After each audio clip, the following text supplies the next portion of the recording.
नमस्कार शिक्षक साथियों, आप सभी का हमारे इस YouTube चैनल पर स्वागत है। साथियों, हमारी आज की वीडियो है सरकारी कर्मचारियों के लिए बहुत बड़ी खबर के संबंध में। जी हाँ, सरकारी कर्मचारियों के लिए बहुत बड़ी खबर मतलब पेंशन के संबंध में। सरकार पुरानी पेंशन लागू करेगी या नई पेंशन में संशोधन करेगी, इसी के संबंध में एक खबर प्राप्त हुई है और हम आपके लिए ये वीडियो बना रहे हैं। क्या है वो खबर, ये जानिए हमारी इस वीडियो में। वीडियो को लाइक कर देना, चैनल को सब्सक्राइब जरूर कर देना, क्योंकि हमारे चैनल पर इस तरह की वीडियोस और पढ़ाई से रिलेटेड वीडियोस भी लगातार अपडेट होती रहती हैं। तो खबर कुछ इस प्रकार है साथियों कि आगामी वित्त वर्ष 2024-25 में सरकार नेशनल पेंशन स्कीम सिस्टम यानी कि NPS के तहत केंद्रीय कर्मचारियों को बड़ी खुशखबरी दे सकती है। क्या है वो खुशखबरी, वो देखेंगे। यह खुशखबरी NPS में शामिल केंद्रीय कर्मचारियों को पेंशन की एक निश्चित गारंटी के रूप में हो सकती है। इतनी खबर पढ़ने से ये समझ में आ गया है कि सरकार OPS के संबंध में नहीं, NPS में ही सुधार के संबंध में बात कर रही है। अब आगे है, ओल्ड पेंशन स्कीम के तहत यानी कि OPS के तहत कर्मचारियों को आखिरी सैलरी की 50% राशि पेंशन के रूप में निर्धारित की जाती है, पता है हम सबको। और फिर महंगाई भत्ते के साथ ही उसमें पेंशन भी बढ़ती जाती है।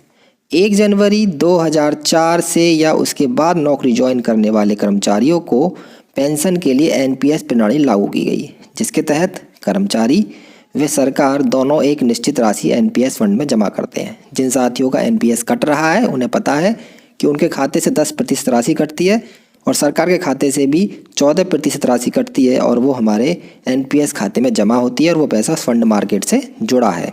मार्केट के रिटर्न के हिसाब से कर्मचारियों को पेंशन मिलती है। ठीक है, पिछले साल कई राज्यों की तरफ से ओल्ड पेंशन स्कीम लागू की घोषणा के बाद केंद्र सरकार ने भी NPS की समीक्षा के लिए वित्त सचिव की अध्यक्षता में कमेटी का गठन किया था कि आप NPS की समीक्षा कीजिए कि बहुत सारे जो शैक्षिक संगठन हैं और अदर भी संगठन जो हैं कर्मचारियों के, वो इस NPS के विरोध में थे और OPS के पक्ष में लगातार आंदोलन कर रहे थे। तो सरकार ने इसी विरोध के परिणाम स्वरूप कमेटी गठित की थी। कमेटी का रिजल्ट अब लगभग फाइनल है। सूत्रों के अनुसार कमेटी की रिपोर्ट लगभग तैयार है, जिसके मुताबिक NPS के तहत भी केंद्रीय कर्मचारियों को उनके आखिरी वेतन की एक निश्चित प्रतिशत राशि पेंशन के रूप में मिल सकती है। निश्चित प्रतिशत कितनी? सरकार आखिरी वेतन की 35 से 40%, जी हाँ 50% नहीं, 35 से 40% राशि पेंशन के लिए निर्धारित कर सकती है।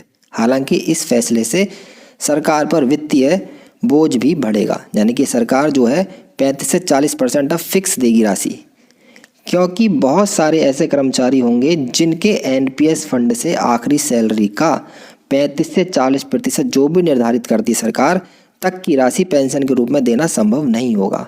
किस प्रकार नहीं होगा वो आपको समझा देता हूँ, वैसे इसमें भी एग्जाम्पल जरूर समझा हुआ, उसे समझ लेंगे। ऐसे में फंड से मिलने वाली राशि और न्यूनतम निर्धारित पेंशन राशि के बीच जो भी अंतर होगा उसकी भरपाई सरकार अपने खजाने से करेगी। अब यहाँ पर उदाहरण दिया हुआ किस प्रकार सरकार के ऊपर वित्तीय बोझ पड़ेगा। मान लीजिए किसी व्यक्ति की अंतिम सैलरी 1 लाख रुपए है और सरकार निर्धारित करती है कि 40% फिक्स पेंशन उसे देनी है NPS के तहत, तो उसे 40,000 रुपये पेंशन दी जाएगी। अब NPS के तहत पेंशन किस प्रकार मिलती है? मान लीजिए जब आप रिटायर हो रहे हैं तो आपके NPS फंड में जो भी पैसा है आपका भी और सरकार का मिला के, उस पैसे में से कुछ हिस्सा फिक्स दे दिया जाता है कर्मचारी को और बाकी हिस्से की पेंशन दे दी जाती है। तो अगर बाकी हिस्सा वो 40,000 रुपये से कम है तो बाकी 40,000 करने के लिए सरकार जो पैसा देगी वो सरकार के खाते से जाएगा। ये बताया गया है वित्तीय बोझ के संबंध में। लेकिन NPS फंड के रिटर्न के हिसाब से उसे अगर 35,000 रुपये दिए जा सकते हैं तो बचे हुए 5,000 रुपये सरकार अपने पास से देगी। लेकिन OPS की तरह NPS में महंगाई भत्ते का कोई इरादा नहीं है। जैसे OPS में 50% सैलरी फिक्स है और सरकार जो कर्मचारियों की तनख्वाह के लिए महंगाई भत्ता बढ़ाती है वही पेंशन में भी बढ़ता है, तो एक व्यक्ति की पेंशन महंगाई के हिसाब से बढ़ती रहती है।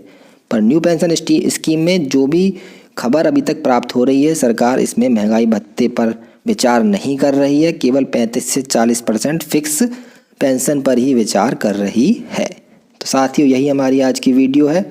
उम्मीद करता हूँ वीडियो आपके लिए लाभकारी होगी, आपकी समझ में आ रहा होगा कि सरकार NPS लाना चाह रही है या OPS, और बाकी का अभी जो भी रिपोर्ट फाइनल होगी ये केवल एक खबर है, कोई पुख्ता सबूत रिपोर्ट नहीं है, केवल एक सूचना आई है जो कि हम आपको दे रहे हैं। इसकी कोई पुख्ता हमारे पास कोई जानकारी नहीं है कि हाँ ये पूरी तरह से सही है।